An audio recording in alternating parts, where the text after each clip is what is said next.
नमस्कार जी। आप आज फर्स्ट डे है आपका, पहला दिन है। अच्छा, कौन सा कंपटीशन है? अरे बहुत ही अच्छा कंपटीशन, और इतना सरल कंपटीशन कि आप थोड़ी मेहनत करोगे तो आराम से क्लियर हो जाएगा। बाकी मेरे हिसाब से बहुत कठिन कंपटीशन है। अब ये आप देखो, पढ़ने जा रहे हो दुनिया का सबसे सरल सब्जेक्ट राजस्थान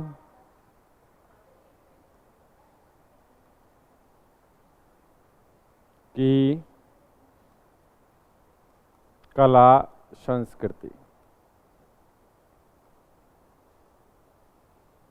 बहुत ही सरल सब्जेक्ट, और एक ऐसा सब्जेक्ट जो आसानी से याद हो जाता है।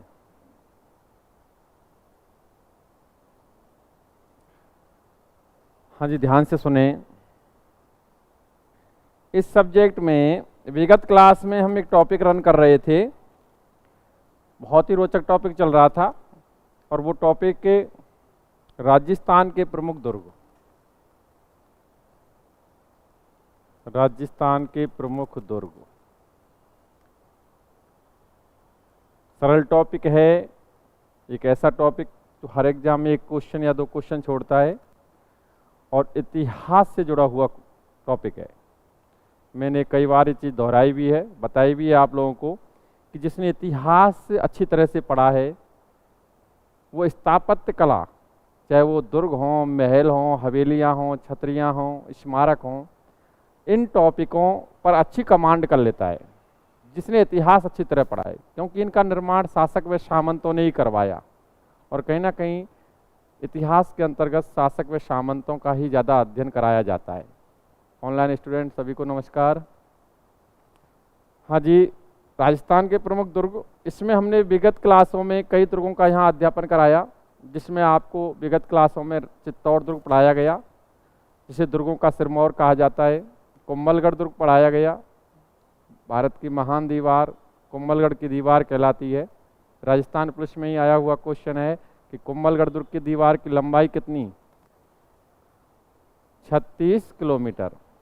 और एक्चुअली जब ये क्वेश्चन आया था एग्जाम में, तो उस समय गाइडों में ये क्वेश्चन नदारद था, नहीं था रियल में। माध्यमिक शिक्षा बोर्ड किताब में दे रखा है। तो मेरा मानना ये शुरू से ही रहा है कि माध्यमिक शिक्षा बोर्ड किताबों पर, हिंदी ग्रंथ अकादमी किताबों पर ज़्यादा वर्क किया जाए तो कहीं ना कहीं वो बेहतरीन क्वेश्चन जिनका आंसर बहुत कम स्टूडेंट दे पाते हैं उन तक आप पहुंच सकते हैं, उनको ज़रूर पढ़ें। नेक्स्ट मैंने पढ़ाया कुंभलगढ़ के बाद कौन सा दुर्ग? भैंसरौड़गढ़ बताया, जिसे राजस्थान का वेल्लोर कहा जाता है।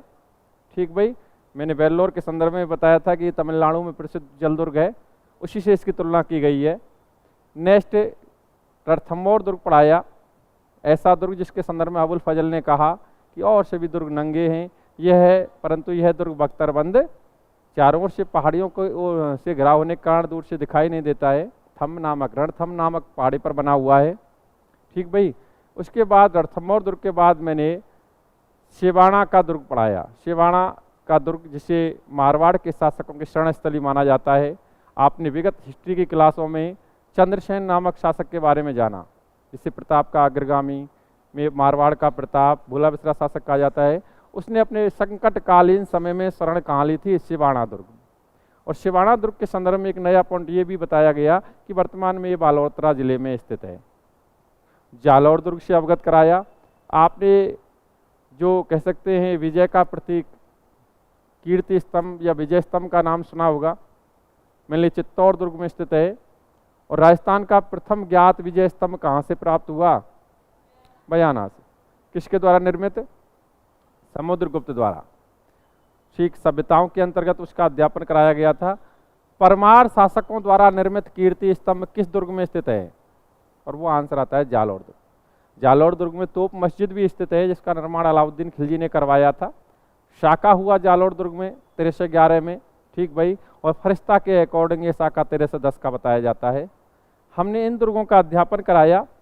एक्चुअली चौहान शासकों से जुड़े हुए और भी कुछ दुर्ग हैं, जिसमें आगे एक नाम आता है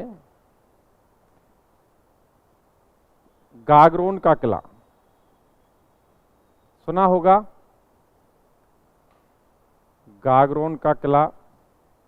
देखो, बड़े रोचक तथ्य हैं, और एक ऐसे तथ्य जो निश्चित रूप से आप जिनसे पहले से अवगत हो किस जिले में स्थित है? झालावाड़। हम बात करें गागरोन के किले में, देखो आसानी से समझना है, पॉजिटिव वे में ही चीज़ें समझनी हैं। हमें खुद को भी ये फील करना है कि हमें चीज़ें याद होती हैं और चीज़ें सरल हैं। इस विचारधारा के तहत आप अध्ययन करते हो तो आपको सारी चीज़ें याद भी होंगी, समझ में भी आएंगी। तो विचारधारा आपकी पॉजिटिव होनी चाहिए, इस बात का विशेष ध्यान रखना। अपने आप पर, स्वयं पर विश्वास होना चाहिए। गागरोन का किला झालावाड़ किस श्रेणी को बिलोंग करता है? ठीक भाई, मैंने आपको शुक्र नीति के अकॉर्डिंग 9 श्रेणियां बताई, और एक्चुअली उन 9 श्रेणियों में ही हम सारे दुर्गों को डिवीजन करके फिक्स करते हैं। आपको ये भी बताया गया था कि एक दुर्ग एक से अधिक श्रेणियों को भी बिलोंग कर सकता है, लेकिन हम स्पेशली जो श्रेणी होती है उसको यहाँ पर नोट करते हैं। ठीक, ये बात विशेष ध्यान रखना। श्रेणी जल दुर्ग, सभी बेहतर तरीके से स्टूडेंट जानते हैं, यह दुर्ग आहू व काली सिंध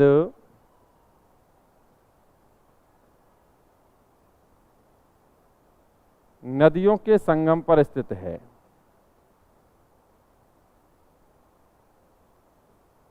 संगम पर स्थित है। देखो कितना सरल है, ये तो आप सब बेहतर जानते ही हैं कि राजस्थान के जलदुर्ग, 2 जलदुर्ग प्रसिद्ध हैं, एक तो गागरोन का किला और एक भैंसरौड़गढ़, सब बेहतर तरीके से जानते हैं।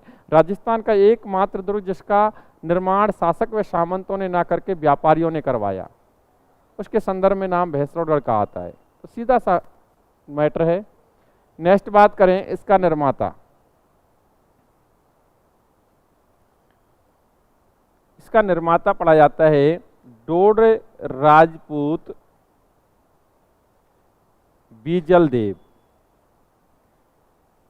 आपकी हिंदी ग्रंथ अकादमी की किताब में ही ये बताया गया है कि डोड राजपूत बीजल देव ने 7वीं 8वीं सदी में इसका निर्माण करवाया।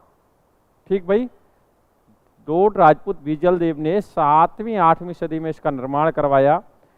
इसके कुछ और भी नाम पढ़े जाते हैं, अन्य नाम। इसे डोडगढ़ भी कहा जाता है, डोडगढ़। इसे धूलरगढ़ भी कहा जाता है, डोड का ही अपभ्रंश धूलर है। ठीक भाई, और डोड राजपूतों के निर्माता होने के कारण इसका नाम डोडगढ़ पड़ा। तो डोडगढ़ या धूलरगढ़ के नाम से किस दुर्ग को जाना जाता है? गागरोन के किले को। या गागरोन के किले को अन्य किन किन नामों से जाना जाता है? डोडगढ़ या धूलरगढ़। ठीक भाई, नेक्स्ट बात करते हैं इससे जुड़े हुए कुछ तथ्य, बहुत ही सरल तथ्य हैं। यह राजस्थान का एकमात्र दुर्ग है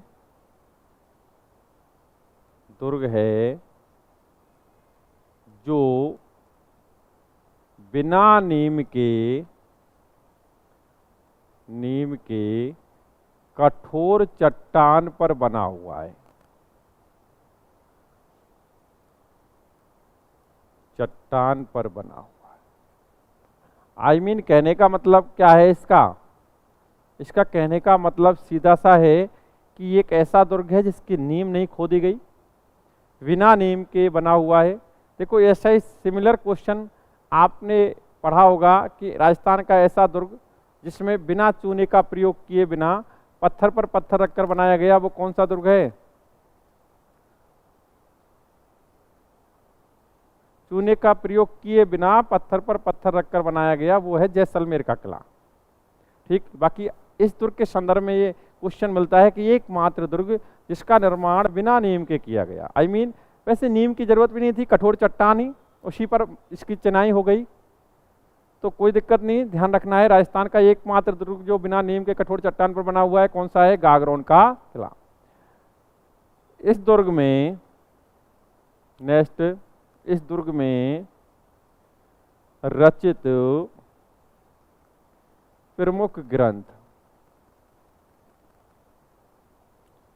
इस दुर्ग से रिलेटेड या इस दुर्ग में रचित कुछ ग्रंथों की रचनाएं हुई जो मैं बता देता हूं। इसमें एक नाम आता है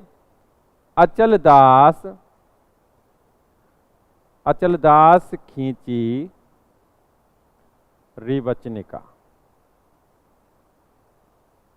वचनिका एक साहित्य की काइंड्स होती है। आपके लिए इस कला संस्कृति के तहत ही एक टॉपिक पढ़ाया जाएगा, राजस्थान का साहित्य।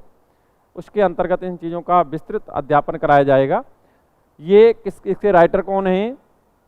शिवदास, हाँ जी, शिवदास गांडड़।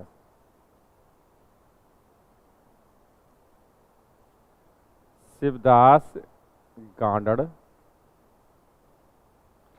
नेक्स्ट बात करते हैं तो एक बहुचर्चित क्वेश्चन मैं आपको बता देता हूं, ये क्वेश्चन एग्जाम में आया हुआ है। क्वेश्चन की बात करें, दीपक जी बहुत अच्छे आंसर आपके। हाँ, क्वेश्चन की बात करें हम तो 3rd ग्रेड 2013 में आया था, डिस्ट्रिक्ट वाइज एग्जाम हुए थे और धौलपुर से आया था। क्वेश्चन बहुत सरल क्वेश्चन था कि बेली कृष्णन रुक्मणी री वचनिका, बेली कृष्णन रुक्मणी री वचनिका ग्रंथ की रचना किस दुर्ग में रहते हुए की गई? और आंसर बड़ा सरल, गागरोन दुर्ग में। अब समझना इस तथ्य को, बेली कृष्णन रुक्मणी री वचनिका। राइटर कौन? पृथ्वीराज राठौड़। ठीक भाई, कौन राइटर? पृथ्वीराज राठौड़। आप जब इतिहास पढ़ते हैं तो इतिहास के तहत बीकानेर के राठौड़ पढ़ाए जाते हैं और मैंने आपको इतिहास के तहत इस चीज़ का अध्यापन भी कराया है। बीकानेर के राठौड़ जब पढ़ते हैं तो बीकानेर में राठौड़ वंश के संस्थापक का नाम पढ़ा जाता है राव बीका, जो एक्चुअली जोधपुर के राव जोधा का 5वां पुत्र रहा। राव बीका के बाद शासक आता है राव नरा, उसके बाद राव लूणकर्ण, राव लूणकर्ण के बाद राव जयसी के बाद राव कल्याणमल, और कल्याणमल के 2 छोरे पढ़े जाते हैं, एक तो राय सिंह और एक पृथ्वीराज राठौड़। आप जानते होंगे, अब इस 1st ग्रेड 2nd ग्रेड की बात करें तो 1st ग्रेड 2nd ग्रेड में तो स्पेशली दे रखा है राय सिंह ऑफ बीकानेर, और मैंने पढ़ाया है। राय सिंह ऑफ बीकानेर राय सिंह का ही अनुज था पृथ्वीराज राठौड़। जब आप बीकानेर के राठौड़ों का अध्ययन करते हैं तो उसके तहत ये बताया जाता है कि जो राव कल्याणमल था उसने 15 से 70 ईस्वी के नागौर दरबार के आयोजन के दौरान, क्योंकि आप जानते हैं कि 15 से 70 ईस्वी में जो नागौर दरबार का आयोजन किया गया था वो अकबर के द्वारा किया गया था। एक्चुअली उसका उद्देश्य था सुलह कुल नीति के तहत राजपूत राजाओं को अधीन करना, और इस दौरान नागौर दरबार के दौरान कई क्रियाकलापों को अंजाम दिया गया था, चाहे अकबर द्वारा शुक्र तालाब का निर्माण किया जाना हो, चाहे कई राजपूत शासकों द्वारा अकबर की अधीनता स्वीकार किया जाना हो, जिसमें एक नाम राव कल्याणमल का भी आता है। कल्याणमल भी अकबर के नागौर दरबार में उपस्थित हुआ था। कल्याणमल कहाँ का शासक? बीकानेर का, और उसने स्वयं ने अकबर की अधीनता स्वीकार की थी और अपने दोनों छोरों को, आई मीन राय सिंह और पृथ्वीराज राठौड़ को अकबर की सेवा में सौंप दिया था। उसी समय से अकबर की सेवा में लगे रहे दोनों भाई। राय सिंह को आगे चल करके अकबर ने कई जिम्मेदारियां दी, चाहे वो जोधपुर का प्रशासक बनाया जाना हो, लेकिन पृथ्वीराज राठौड़ उसके दरबार में रहा। पृथ्वीराज राठौड़ को अपना दरबारी कवि नियुक्त किया था अकबर ने, और अकबर ने अल्प समय के लिए इस गागरोन दुर्ग का प्रशासक बनाया था पृथ्वीराज राठौड़ को। किस दुर्ग का? बंदा बीकानेर का गागरोन दुर्ग में रचना कर रहा है ग्रंथ की। बस कारण क्या था कि अकबर द्वारा इसको गागरोन का अल्प समय के लिए प्रशासक नियुक्त किया गया था, और गागरोन दुर्ग में रहते हुए इस बंदे ने, आई मीन पृथ्वीराज राठौड़ ने, इस ग्रंथ की रचना की थी।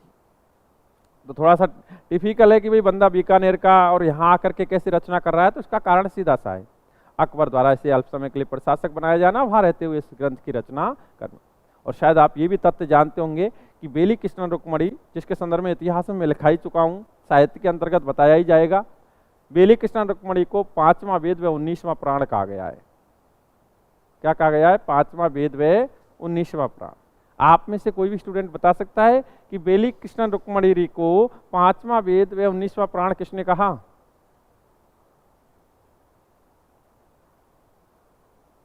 आंसर दे, फिर गलती करके फिर जीव निकाल। शाबाश।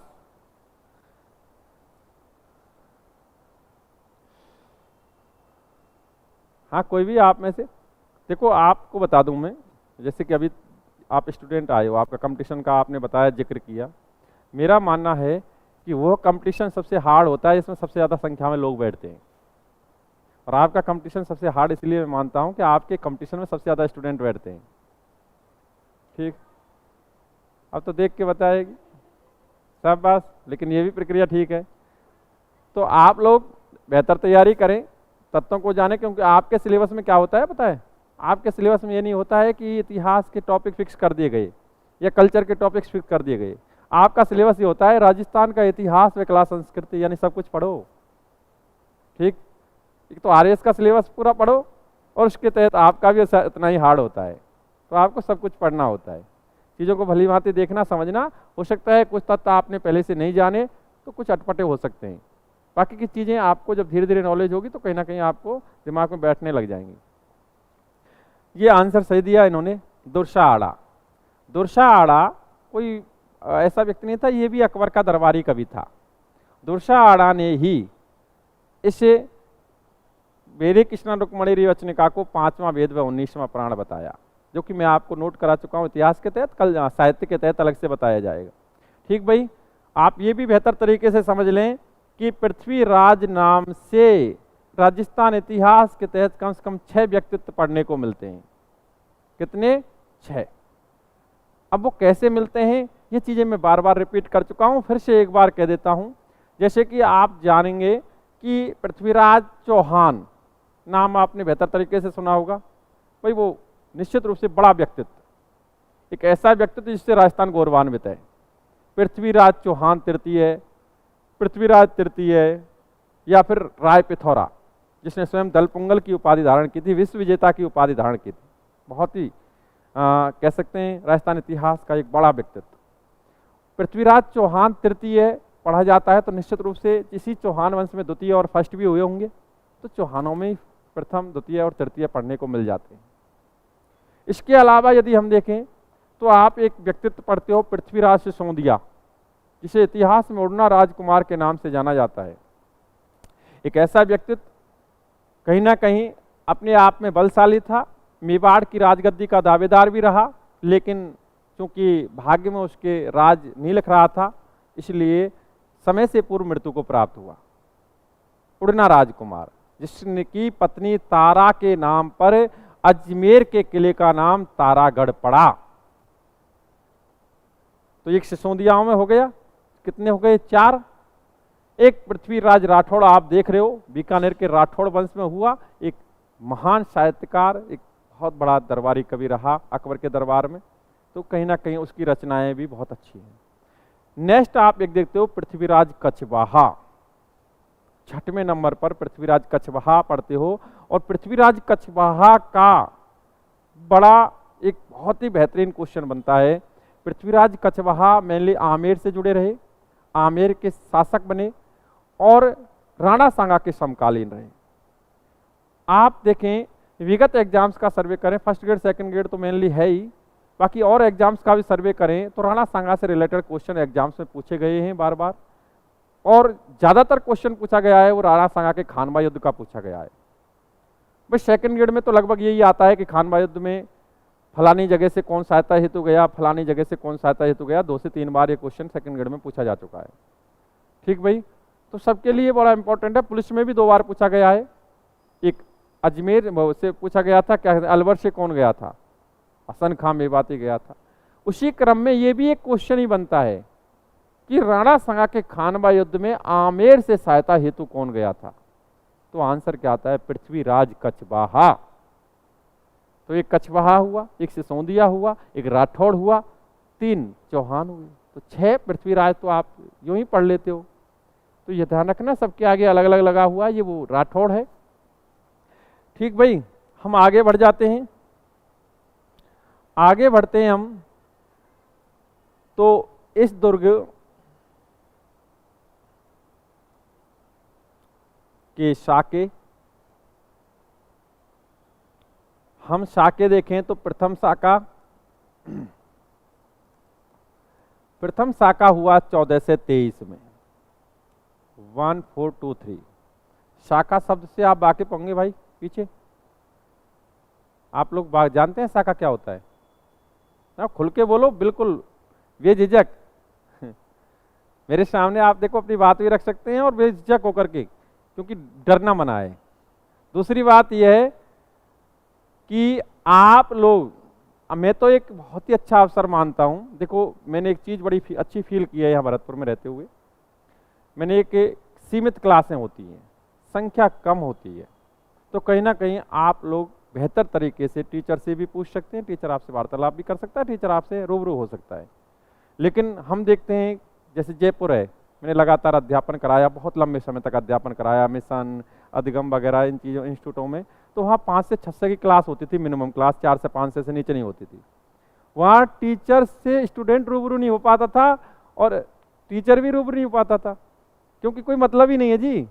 वहाँ तो बस टीचर्स मंत्री की फीलिंग लेके यहाँ आया, लेक्चर दिया और लेक्चर दे करके चला गया, भाड़ में जाए स्टूडेंट। और स्टूडेंट के लिए जो कुछ पढ़ने वाले होते हैं, जो श्रद्धा व्याप्त करते हैं, बाकी की तो क्या करते हैं वो खुद जानते हैं। ठीक, तो कुल मिला करके ये आपके लिए एक बहुत अच्छी बात है कि आप कम संख्या में होने की वजह से आप अपने क्वेश्चन भी पूछ सकते हैं, तो ये बड़ा अवसर। तो आप झिझके नहीं। और सुनो, सबसे बड़ी बात, पैसे दे के पढ़ रहे हो आप, तो आपका हक बनता है। छोरो, अब फ्री में पढ़ रहा है उसका तो हक नहीं बनता है, लेकिन ऐसे देख के पढ़ रहा हक बनता है। आप क्वेश्चन पूछ सकते हो, अपनी बात रख सकते हो। अगर आप यहाँ असहज महसूस करते हो क्लास में, तो इसके अलावा भी आप पूछ सकते हो। शाका जानते हो क्या होता है? जानते तो पूछो यार, ऐसे क्यों करते हो? हैं? शाका एक्चुअली हमारे अधिकांश स्टूडेंट जानते हैं। आप फर्स्ट टाइम जुड़िए तो मैं आपको बता दूं कि शाका 2 शब्दों से मिलकर बनता है, केसरिया और जौहर। केसरिया प्लस जौहर बराबर शाका। अब हमें समझना है केसरिया और जौहर को, शाका क्लियर हो जाएगा। केसरिया क्या होता है कि जब राजा या योद्धा युद्ध करते हुए वीर गति को प्राप्त हो जाए, राजा या योद्धा युद्ध करते हुए वीर गति को प्राप्त हो जाए, तो ये प्रक्रिया क्या कहलाती है? केसरिया होना। अब चूंकि आप देखो, कॉमन सेंस की बात है, ऐसी डेफिनेशंस कोई स्पेशली लिखी नहीं होती हैं, ये कॉमन सेंस की है। जब राजा या योद्धा वीर गति को प्राप्त हो जाएगा, तो जो आक्रांता है, जो आक्रमणकारी है, उसका अधिकार दुर्ग पर हो जाएगा। अब जो दुर्ग के अंदर महलों में रहने वाली रानियां या स्त्रियां अपने सतत्व की रक्षा के लिए, अपनी इज्जत की रक्षा के लिए आत्मदाह कर ले, मृत्यु को प्राप्त कर ले, वो क्या प्रक्रिया क्या कहलाती है? जौहर। जैसा कि राजपूताने में आपने बड़ी संख्या में ये चीजें देखी होंगी। आपने देखा होगा बहुत सारे साके हुए हैं, जौहर हुए हैं। सर्वाधिक जौहर किस दुर्ग में हुए हैं? चित्तौड़ दुर्ग में। जौहर कुंड किस दुर्ग में स्थित है? चित्तौड़ में। जौहर मेला किस दुर्ग में लगता है? राजस्थान का प्रथम जौहर किस दुर्ग में हुआ? रणथंभौर में। राजस्थान का जल जौहर किस दुर्ग में हुआ? रणथंभौर में। एकमात्र राजस्थान का ऐसा दुर्ग जिसमें केसरिया तो हुआ लेकिन जौहर नहीं हुआ, जैसलमेर का किला। ठीक, आप निश्चित रूप से हमें 2.5 शाखे पढ़ते हो, 2 शाखों के अंतर्गत तो पूरी प्रक्रिया होती है, लेकिन जो तीसरा शाखा, जो आधा शाखा होता है, अर्ध शाखा, उसमें केसरिया होता है लेकिन जौहर नहीं होता। आप जब जैसलमेर दुर्ग पढ़ोगे तो उस प्रक्रिया को बताया जाएगा पूरी तरह से कि भाई इसमें क्या ऐसा कंडीशन थी कि केसरिया तो हो गया, जौहर नहीं हुआ। उन कंडीशन से अवगत कराया जाएगा।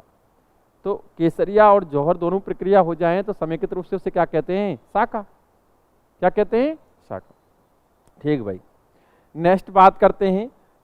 14 से 23 में प्रथम शाखा हुआ। इसमें आपको बता दूं, यहां का शासक था अचल दास खींची। ये कहां का शासक था? गागरोन का। संघर्ष हुआ था होसंग शाह से। होसंग शाह। होसंग शाह का इतिहास में एक और नाम मिलता है, अलप खां गौरी। होशंग शाह का एक इतिहास में एक और नाम मिलता है अलप खां गौरी। एक्चुअली ये होशंग शाह कहाँ का शासक था? ये होशंग शाह मालवा का शासक था। कहाँ का शासक था?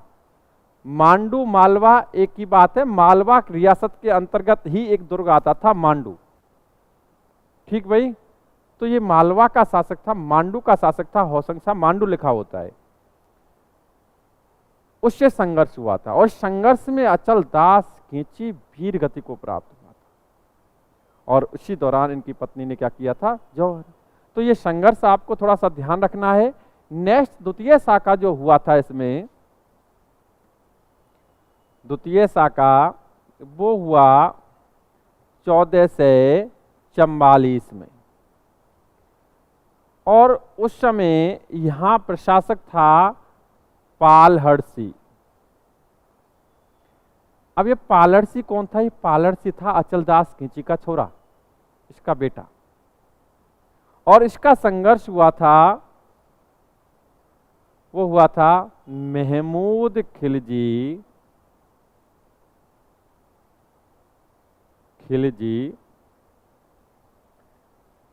हाँ सही बात है, तेरे ज्यादा है रही है खिलजी फर्स्ट, तो जब तो याद आ रहा है।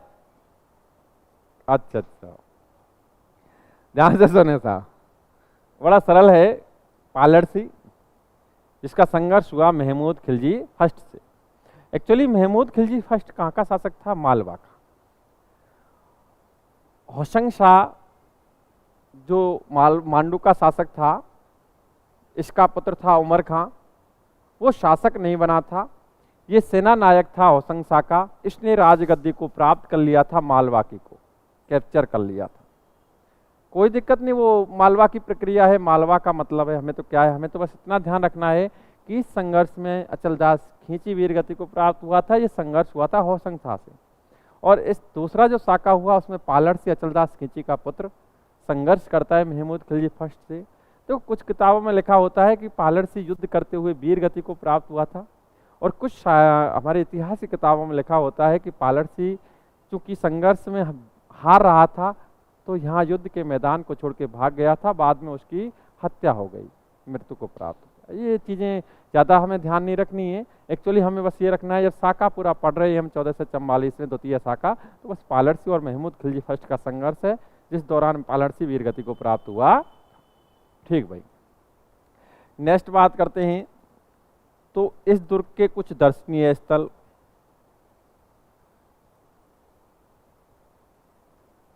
दर्शनीय स्थलों की बात की जाए तो यहाँ है मीठे शाह की दरगाह। मीठे शाह की दरगाह, एक्चुअली ये दरगाह है संत हमीमुद्दीन की।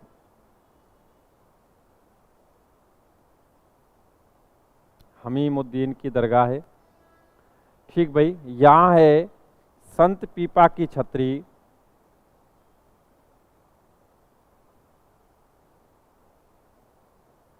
ये मैं आपको जब राजस्थान के पूर्व संत और संप्रदाय जब टॉपिक पढ़ाया था तो उस दौरान मैं पहले उल्लेख कर चुका हूँ। राजस्थान के एक ऐसे संत जिन्होंने राजपाट को त्यागा और संत बन गए, कौन थे? संत पीपा। संत पीपा जिनके गुरु का नाम रामानंद जी था, उन्होंने रामानंद जी से दीक्षा प्राप्त की थी। रामानंद जी ने ही उनको पीपा नाम दिया और उसके बाद ये अपना राजपाट छोड़ करके, एक्चुअली गागरोन में ही इनका जन्म हुआ, गागरोन के ही शासक, इन्होंने अपना राजपाट छोड़ा और संत बन गए। और समदड़ी गांव बाड़मेर में रहते हुए, समदड़ी गांव में रहते हुए इन्होंने वहां पर वस्त्र सीकर अपना जीवन निर्वाह किया, कपड़े सीकर। इसलिए दर्जी समुदाय किसे अपना आराध्य देव मानता है? संत पीपा को। ठीक, संत पीपा के संदर्भ में जानकारी पहले ही दे चुका हूं। यहाँ है गीद कराई। गीद कराई, एक्चुअली गीद कराई एक पहाड़ी का नाम है। किसका नाम है? जिसमें संदर्भ में बताया जाता है, ये इस दुर्ग के पास ही स्थित पहाड़ी है। इसके संदर्भ में बताया जाता है कि जब जो राजनीतिक बंदी होते थे उनको इस पहाड़ी पर ले जाया जाता था और वहाँ से सजा के तौर पर ऊपर से गिरा दिया जाता था। इस प्रकार की प्रक्रिया पढ़ने को मिलती है। यहाँ एक और मैंने पढ़ा था एक किताब में, ये इस दुर्ग में औरंगजेब द्वारा निर्मित बुलंद दरवाजा भी है। औरंगजेब द्वारा निर्मित बुलंद दरवाजा। ये थोड़ा डिफरेंट है, इसलिए थोड़ा वर्क कर रहे हैं, क्योंकि बुलंद दरवाजा तो आप जानते हैं कहाँ कहाँ प्रसिद्ध है। ठीक भाई, औरंगजेब द्वारा निर्मित बुलंद दरवाजा किस दुर्ग में स्थित है? गागरोन दुर्ग में। अब हम गागरोन दुर्ग की दोबारा से समीक्षा करते हैं, एक बार रिवाइज करते हैं, उसके बाद आगे बढ़ेंगे। हम गागरोन दुर्ग के तहत सबसे पहले पढ़ा कि किस जिले में स्थित है? झालावाड़। किस श्रेणी का दुर्ग है? जल दुर्ग। जल दुर्ग श्रेणी का दुर्ग है तो निश्चित रूप से नदियों के संगम पर ही स्थित होगा। तो किस नदियों के संगम पर स्थित है? आहू व काली सिंध नदियों के संगम पर। इसके निर्माता के रूप में किसका नाम पढ़ा जाता है? बीजल देव का। डोड राजपूत हुए बीजल देव। नेक्स्ट बात करें हम तो इसके अन्य नाम पढ़े जाते हैं, एक तो डोडगढ़ या धूलरगढ़। डोडगढ़ या धूलर राजस्थान का एकमात्र दुर्ग है, एकमात्र दुर्ग है जो बिना नीम के कठोर चट्टान पर स्थित है। ठीक भाई, जिसकी प्रक्रिया को आप नॉर्मल समझ सकते हैं। यह इस दुर्ग में जो ग्रंथ रचे गए, इससे रिलेटेड जो ग्रंथ थे वो थे, एक तो अचलदास खींचरी वचनिका, एक वेली कृष्ण रुक्मणीरी वचनिका। वेली कृष्ण रुक्मणीरी बड़ा महत्वपूर्ण है, जिसका राइटर कौन था? पृथ्वीराज राठौड़। इस दुर्ग में 2 शाखे हुए। प्रथम शाखा 1423 में हुआ, जिसमें यहाँ का शासक अचलदास खींची था। संघर्ष हुआ हो संसा से, मांडू के शासक से। ठीक भाई, नेक्स्ट अगर बात करें द्वितीय शाखा 1444 में हुआ। एक तरफ तो पालरसी यहाँ का और दूसरी तरफ मालवा का शासक महमूद खिलजी फर्स्ट। इस दुर्ग के दर्शनीय स्थलों की बात की जाए तो दर्शनीय स्थलों के तहत आप देखते हैं मुख्यतः एक तो मीठे शाह की दरगाह पड़ी जाती है, यहाँ पर एक गीद कराई जो कि पहाड़ी का नाम है। नेक्स्ट एक संत पीपा की छतरी, औरंगजेब द्वारा निर्मित बुलंद दरवाजा। हम आगे बढ़ते हैं।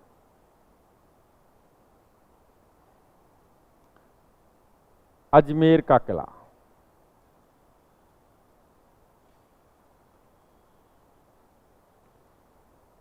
चौहानों से रिलेटेड हैं, इसलिए मैं एक साथ ले रहा हूं उनको। बाकी की आपके दुर्ग तो बड़ी संख्या में है और उनको पढ़ाया भी जाएगा। किस जिले में स्थित है? बहुत नॉलेज है भैया आपको। किस श्रेणी को बिलोंग करता है? गिरी। अच्छा, आप लोगों ने चूंकि फर्स्ट क्लासें नहीं ली थी इस दुर्ग टॉपिक की, राजस्थान के प्रमुख दुर्ग टॉपिक की, जिसमें कई सारी जानकारियां शेयर की गई थी। गिरी दुर्ग वो दुर्ग होते हैं जो पहाड़ी पर स्थित होते हैं, और जल दुर्ग वो होते हैं जिनके चारों ओर क्या होता है? जल। आपने 2 काइंड्स यहाँ भी देखी हैं। ठीक, अगर आपकी जिज्ञासा के तहत कोई बात उठे कि सर ये फलानी काइंड्स के दुर्ग कैसे होते हैं, तो आप पूछ लेना कि सर ये आपने लिखा है, किस बेस पे लिखा है, इसको आप एक बार समझा दें, तो आप अपनी जिज्ञासा के तहत पूछ लेना। नेक्स्ट बात करते हैं निर्माता। निर्माता पढ़ा जाता है अजयराज। 11 से 13 ईस्वी, ये सभी लोग जानते हैं। 11 से 13 ईस्वी अजयराज पढ़ा जाता है। लेकिन एक अलग से तत्व भी ध्यान रखना है, एक नाम आता है अजयपाल। 7वीं सदी। एक्चुअली अजयपाल ये नाम दिया कर्नल टोड ने। कर्नल टोड के अनुसार, अब मैं आपको कुछ चीजें स्पष्ट कर देता हूं ये क्या मैटर है। कर्नल टोड एक व्यक्तित्व हुए। कर्नल टोड का राजस्थान के इतिहास में बड़ा योगदान है। कर्नल टोड को राजस्थान के इतिहास का पिता, जनक व प्रणेता माना जाता है। कर्नल टोड ही ऐसे व्यक्तित्व हैं जिन्होंने यूरोप में राजस्थान के इतिहास और राजस्थान की कल्चर को, कला संस्कृति को प्रसिद्धि दिलाई। इन्होंने पुस्तक लिखी, इनकी पुस्तक को पढ़कर के लोग प्रभावित हुए। इस वीर धरा को देखने के लिए बड़ी संख्या में पर्यटक यूरोप से आते हैं। ठीक, इनका बड़ा योगदान है। कर्नल टोड को घोड़े वाले बाबा के नाम से भी जाना जाता है। इसके संदर्भ में हम एक विस्तृत डाटा बाद में लिखा देंगे। कर्नल टोड की बात के अलावा यहाँ हम देखें तो एक्चुअली आपको सीधा सीधा आंसर देना है। कभी भी पूछा जाता है कि अजमेर के किले का नाम, अजमेर के किले का या तारागढ़ का या गढ़ बिजली का, इसके बहुत सारे नाम यहाँ नीचे लिखने को मिलेंगे। इसका निर्माता कौन कहलाता है? तो सीधा आंसर है अजयराज। क्या आंसर आएगा? अजयराज। सीधा आंसर है अजयराज आंसर आएगा। लेकिन एक्चुअली रेफरेंस में क्वेश्चन आता है। रेफरेंस में क्वेश्चन ही इस प्रकार पूछा जाता है, जैसे कि ऐसा नहीं है कि मैं अभी बना के दे रहा हूं, ऐसे क्वेश्चन पूछे गए हैं। पास्ट में ऐसे क्वेश्चन कई पूछे गए हैं। जैसे सेकंड ग्रेड में एक क्वेश्चन पूछा गया था कि भाई कुमार पाल प्रबंध के अकॉर्डिंग चित्तौड़ दुर्ग का निर्माता कौन था। तो स्पेशली कुमारपाल प्रबंध जो एक साहित्यिक रचना है उसका नाम लेकर के पूछा गया था। तो ऐसे आगे भी पूछे जा सकते हैं कि भाई कर्नल टोड के अकॉर्डिंग, कर्नल टोड के अनुसार अजय मेरू दुर्ग या अजमेर के किले का निर्माता कौन था? तो आंसर क्या देना है? एक्चुअली कर्नल टोड ये कहते हैं कि अजय पाल ने इस दुर्ग का निर्माण 7वीं सदी में करवाया, लेकिन हम इस पर ज्यादा वर्क क्यों कर रहे हैं? क्योंकि अधिकांश इतिहासकार ये कहते हैं कि अजय पाल नाम से कोई अलग से शासक नहीं हुआ, अजय राज ही कौन था? अजय पाल। तो ज्यादा इतिहासकार जिस बात पर सहमति देते हैं उस तत्व को हम इतिहास में ज्यादा वेटेज देते हैं। तो इस बात का विशेष ध्यान रखना है। नॉर्मल वे में क्वेश्चन आता है तो आंसर सीधा अजय राज है, चाहे ऑप्शन में कोई भी लिखा हो, लेकिन क्वेश्चन ही रेफरेंस में आता है जी कर्नल टोड के अकॉर्डिंग बताइए, तो फिर तो कोई मतलब ही नहीं रह जाता अजय राज का। फिर आंसर क्या देना है? ठीक भाई, आप पूछ सकते हैं कि सर कैसे, क्या आप भी क्वेश्चन बना के पूछ सकते हैं सर ऐसे आए तो क्या करना है? कोई आपकी जिज्ञासा हो तो पूछ सकते हैं, नहीं पूछना कोई बात नहीं। ये आप विशेष ध्यान रखना, मैंने लिख दिया है वो चीज, वो स्पष्ट है। हम बात करते हैं इसके अन्य नामों की। अन्य नाम, अन्य नाम अगर हम देखें तो इसमें नाम आते हैं अजय मेरू दुर्ग, अजय मेरू, इसे कहा गया तारागढ़। देखो ये सब जानते हैं, मैंने अभी थोड़ी देर पहले भी कहा था कि भाई पृथ्वीराज सिसोदिया यानी ओडना राजकुमार की पत्नी तारा के नाम पर इस दुर्ग का नाम तारागढ़ पड़ा, क्योंकि इसके समय के दौरान उसके द्वारा इस दुर्ग की मरम्मत करवाई गई और अपनी पत्नी के नाम पर इसका नाम क्या दे दिया? तारागढ़। ठीक भाई, इसे गढ़बीदली भी कहा जाता है।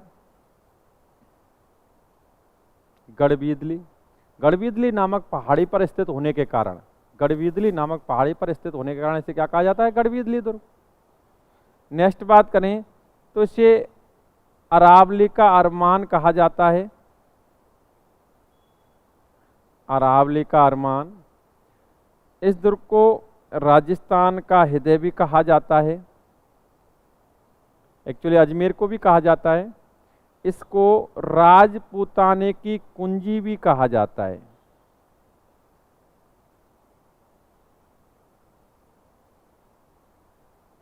अच्छा ये ध्यान रखना, राजपूताने की कुंजी कहा जाता है। आप जब इतिहास का आकलन करेंगे तो आप देखेंगे, चाहे वो मुगल हों, चाहे वो अंग्रेज हों, राजपूताने में यदि कोई सत्ता का केंद्र रहा तो वो रहा अजमेर। और अजमेर की जो अजमेर में भी जो सत्ता संचालित होती थी वो अजमेर के किले से होती थी। ठीक भाई, राजपूताने में सत्ता का केंद्र क्या रहा? अजमेर। आप देख लें, मुगलों ने जो राजपूताने की सत्ता संचालित की थी वो अजमेर से ही की थी, चाहे अकबर द्वारा किया जाना हो चाहे अन्य शासकों द्वारा। अगर हम इसके अलावा अंग्रेजों का आकलन करें तो अंग्रेजों का जो मेन अधिकारी होता था एजेंट टू गवर्नर जनरल, उसका भी प्रारंभिक दौर में मुख्यालय क्या था? अजमेर। अंग्रेजों का जो गोला बारूद जो तोपखाना था वो भी आप जानते होंगे, वो भी कहाँ था? ठीक है, एक स्टूडेंट हैं वो कह रहे हैं सर इससे पहले की क्लास कहाँ देखें?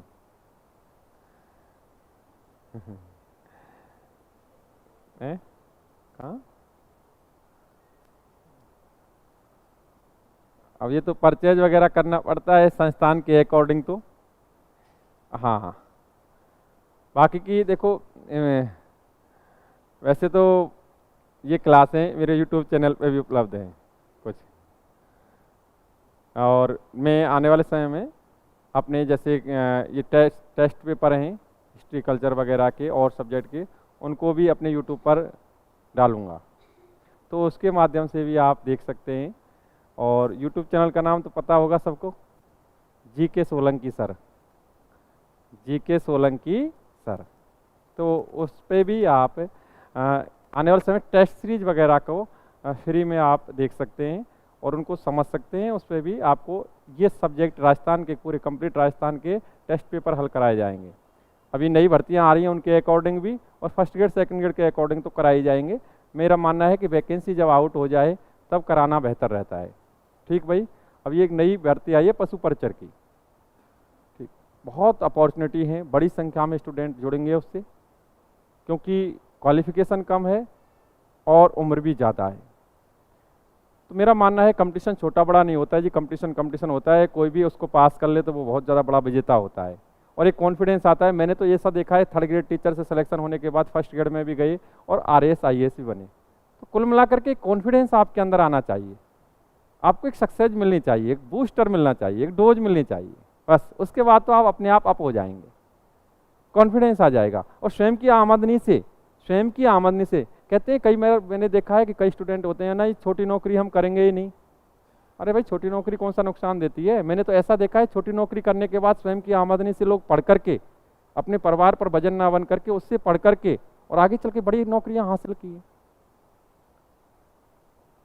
तो ऐसा कोई इशू नहीं होता है कि छोटी बुरी हो या बड़ी अच्छी हो, सभी नौकरियां अच्छी होती हैं और कहीं ना कहीं आपके अंदर क्षमता है तो आप कभी भी आपके जीवन में परिवर्तन आ सकता है और कभी भी आप छोटी से बड़ी नौकरी पा सकते हैं। तो किसी को ऐसे मतलब हे दृष्टि से मत देखो, यार ये नौकरी क्या है, ये छोटी नौकरी है, इसमें क्या पेमेंट है। अरे भाई, तू तो इसको तो पाले, तूने कौन सी बड़ी पाली है अभी? ये तो उनका अधिकार है जिन्होंने डायरेक्ट बड़ी पाली और वो कहें इस बात को, लेकिन वो लोग कभी नहीं कहते, क्योंकि नौकरी नौकरी होती है, चाहे वो छोटी हो या बड़ी हो।